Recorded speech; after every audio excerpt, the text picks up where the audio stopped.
Hey, it's Allison from Computers.mom, and today's quick video will show you how to change the passcode on your iPhone or iPad.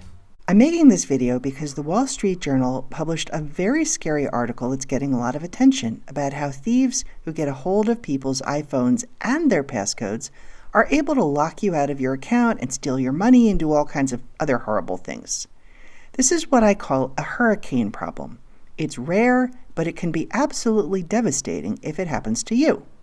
One easy way to avoid this problem is to use a safer passcode on your iPhone or iPad, not the 4 digits that a lot of people default to, especially not your birth year. So let's take a quick look at how to do that. On your iPhone or iPad, open the Settings app. In the main Settings menu, scroll down to the option that says Face ID and Passcode if your device has Face ID, or Touch ID and Passcode if you have a home button. For security, you'll need to enter your current passcode, and that will allow you to open the Face ID or Touch ID and Passcode page. Scroll down to the Change Passcode option and tap it.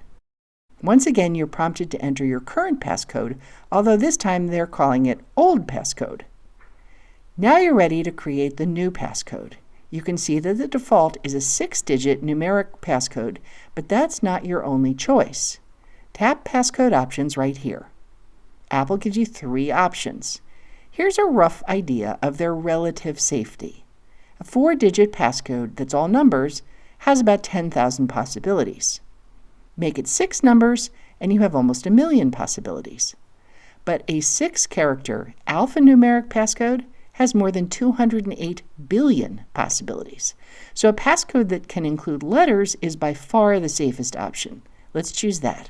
It's also harder to steal an alphanumeric passcode because the letter keys are smaller. It's harder for someone spying on your screen to tell exactly what you're typing. Of course, the longer it is, the harder it is for you to type accurately. So choose something that's at least 6 characters, not too long, that you'll be able to remember. Type your new passcode and tap Next. Then type it a second time to be sure you've typed it correctly and click Done. If the 2 passcodes don't match, you'll see this screen and you'll need to tap Passcode Options to try again. If they do match, there's a brief pause while the new passcode is stored, but there's no confirmation page. You're just back to the ID and passcode page. That's all there is to it, but don't forget to keep a record somewhere safe of what you used for your new passcode. Here's a quick recap on one page for convenience. To change the passcode on your iPhone or iPad, open the Settings app, tap Face ID and Passcode if your device has Face ID, or Touch ID and Passcode if it doesn't. Enter your current passcode, scroll down and tap Change Passcode.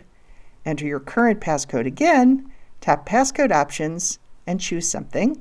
Then type your new passcode and repeat, and you're done. Thanks for watching. Feel free to leave comments and questions below. Click like if you found this helpful, and be sure to subscribe for more Computers.mom videos.